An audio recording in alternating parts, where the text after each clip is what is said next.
दूंगा आप सबों को फिर से एक बार। हालांकि जब कार्यक्रम शुरू हुआ था तो मैंने बताया था, लेकिन फिर से एक बार बताना चाहूंगा, बस कम शब्दों में आप सारे लोग ध्यान दें। 25 नवंबर को 25 नवंबर जो 2-3 दिन पहले गुजरा, मैंने अपना एक रेडियो चैनल लॉन्च किया है और मेरे रेडियो चैनल का नाम है आपन रेडियो। ये आपन रेडियो आप गूगल प्ले स्टोर से जाकर के डाउनलोड कर सकते हैं और सुबह 5 बजे से लेकर के रात में 11 बजे तक नागपुरी और कुड़ुक के गीतों का मज़ा ले सकते हैं। पहले जिस रेडियो में मैं था, बस महज 2 घंटे का कार्यक्रम आता था हमारे पारंपरिक वाले गीतों का, लेकिन अब वही गीत सुबह 5 बजे से बजेंगे रात के 11 बजे तक। तो आप सारे लोग वहाँ से डाउनलोड कर लें गूगल प्ले स्टोर से।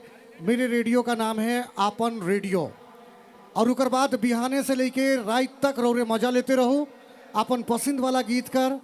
और अपन पसंद वाला गीत कर तो एखन भी मजा ले सरिता कर संग। चलो जोड़ब एक बार फिर से सरिता के हमरे और एक सुपट वाला और गीत के हमरे में साहब।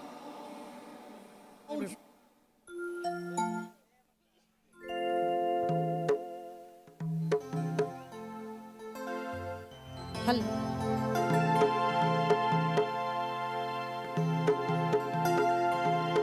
Hello hello hello hello hello hello hello